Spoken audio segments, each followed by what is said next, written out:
ನಂತೂರಲ್ಲಿ flyover tender ಆಗಿದೆ. ನಮ್ಮ ಜಿಲ್ಲೆಯಲ್ಲಿ ಏನು ಸಮಸ್ಯೆ ಆಗಿದೆ ಕೇಳಿದ್ರೆ ಬಹಳಷ್ಟು ಜನ ಅಭಿವೃದ್ಧಿ ಬಗ್ಗೆ ಚಿಂತನೆ ಮಾಡ್ತಾರೆ, ಯೋಚನೆ ಮಾಡ್ತಾರೆ. ನಮ್ಮ ಜಿಲ್ಲೆಯಲ್ಲಿ ಅಭಿವೃದ್ಧಿ ಬಗ್ಗೆ ಹೆಚ್ಚು ಕಾಳ ಇದೆ. ಅಷ್ಟೇ ದೊಡ್ಡ ಸಮಸ್ಯೆ ಏನಿದೆ ಹೇಳಿದ್ರೆ ಇಡೀ ರಾಜ್ಯದಲ್ಲಿ ಇಲ್ಲದ ಸಮಸ್ಯೆ ಎಕ್ವೇಷನ್ ಸಮಸ್ಯೆಗಳಾಗ್ತದೆ. ನಮ್ಮಲ್ಲಿ ಒಂದು ಮರ ಕಡಿದ್ರು ಸ್ಟ್ರೈಕ್ ಶುರುವಾಗುತ್ತೆ.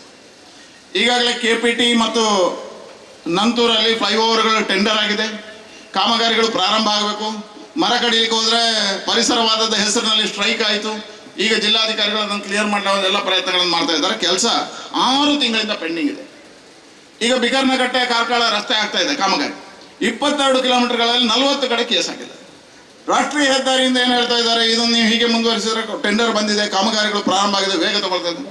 ನನಗೆ ಇವತ್ತು ಖುಷಿ ಏನು ಹೇಳಿದ್ರೆ ಸುರೇಶ್ ಅವರೇ, ಕೇಂದ್ರ ಸರ್ಕಾರ ಮನಸ್ಸು ಮಾಡಿ ಈ ಜಿಲ್ಲೆಯ 5 ರಾಷ್ಟ್ರೀಯ ಹೆದ್ದಾರಿಗಳ ಕಾಮಗಾರಿಗಳು ನಡೀತಾ ಇದೆ. 5 ಹೆದ್ದಾರಿಗಳು ಎಲ್ಲ ಕಡೆ, ಇನ್ನು ರಾಷ್ಟ್ರೀಯ ಹೆದ್ದಾರಿ ಇಲ್ಲ, ಇನ್ನು ಅಪ್ಗ್ರೇಡ್ ಆಗುತ್ತೆ, ಅಷ್ಟು ಕಾಮಗಾರಿಗಳು ನಡೀತಾ ಇದೆ. ಆದರೆ ಏನಂತಂದ್ರೆ 5 ಕಡೆ ನಿಂತಿದೆ.